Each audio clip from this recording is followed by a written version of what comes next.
Pahadi sheriff police station పరిధిలో దారుణం చోటు చేసుకుంది.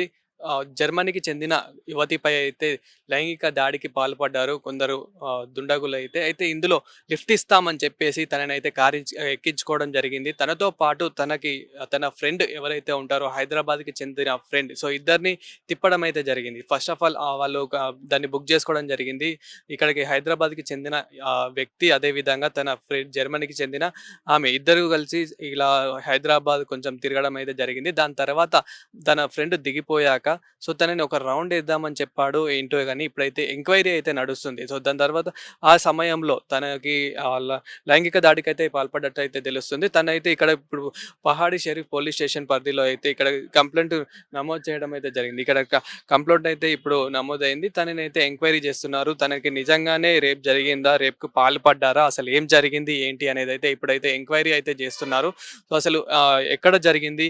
అదే విధంగా తను ఎక్కడ ఎక్కింది? ఏంటి? అనేదైతే ఇప్పుడు సీసీ కెమెరాల్లో గూడా ఎంక్వైరీ అయితే చేస్తున్నారు. దీంతో ఇంకా ఎవరైనా ఉన్నారా? అదే విధంగా ఇప్పుడు తను జర్మనీ నుంచి వచ్చి దాదాపు ఒక 1 మంత్ వరకైతే అయితుంది. సో, ఈ 1 మంత్‌లో అసలు ఎవరెవరిని కలిసింది? అదే విధంగా తన ఫ్రెండ్ ఎవరు? తన ఫ్రెండ్ సర్కిల్ ఎవరు? అండ్ ఏంటి అనేదైతే ఇప్పుడు ఎంక్వైరీ అయితే చేపడుతున్నారు. ఇప్పుడు పోలీసుల స్టేట్‌మెంట్ ప్రకారం అయితే అసలు తన ఫ్రెండ్ ఎవరు? తన ఫ్రెండ్ సర్కిల్ ఏంటిది?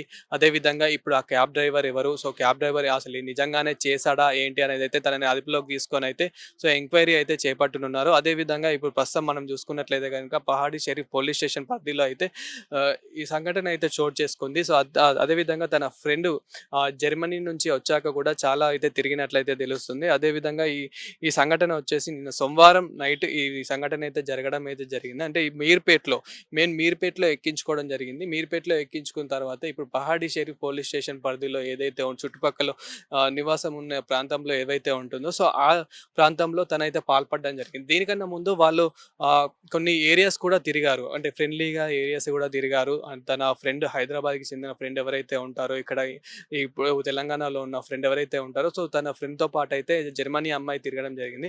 నార్మల్‌గా ఇక్కడ ఉన్న హైదరాబాద్‌లో చుట్టుపక్కల ఉన్న ఏవైతే ఉంటాయో సో, హైదరాబాద్‌లో ఉన్న సరౌండింగ్స్ కొన్ని తిరగడంతో దాని తర్వాత ఈ సంఘటన అయితే చోటు చేసుకుంది. అంటే తను నిజంగానే చేశాడా? లేదా? అనేది కూడా ఇప్పుడు ఎంక్వైరీ అయితే చేస్తున్నాడు. తన వర్షన్‌లో ఏం చెప్తున్నాడు? ఏంటి? అనేది అయితే ఎంక్వైరీ చేస్తున్నారు. అదే విధంగా అమ్మాయి నిజంగానే పాల్పడిందా? లేదా? అనేది కూడా మెడికల్ టెస్ట్ కూడా ఇలాంటివి రిపోర్ట్స్ కూడా ఉంటాయి కాబట్టి అలాంటివి కూడా చేపడుతున్నారు. అసలు ఏం జరిగింది? ఏంటి? అనేది కూడా సో, పోలీసులు ఎంక్వైరీ అయితే చేస్తున్నారు. తొందరలోనే ప్రెస్ మీట్ పెట్టి కూడా ఆ నిజానిజాలు ఏంటో మేము బయట పెడతాము. అంతవరకు డిస్టర్బ్ అయితే చేయొద్దు.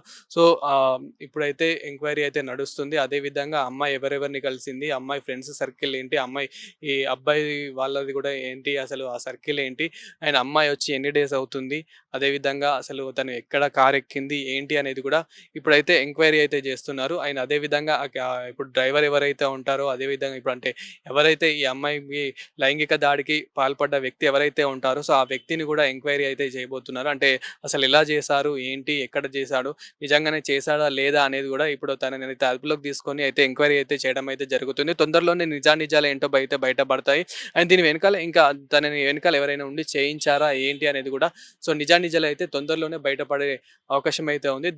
ఇదంతా ఎంక్వైరీ అయితే అయిపోయిన తర్వాత ఇప్పుడు పోలీసులైతే ఎవరైతే దీన్ని ఎంక్వైరీ అయితే చేస్తున్నారో సో, వాళ్ళే మళ్ళీ ప్రెస్ మీట్ అయితే పెడతామని చెప్పేసి చెప్తూ ఉన్నారు. తొందరలోనే నిజానిజాలైతే మేము బయట పెడతాము అని చెప్పేసి అయితే చెప్పడం జరుగుతుంది.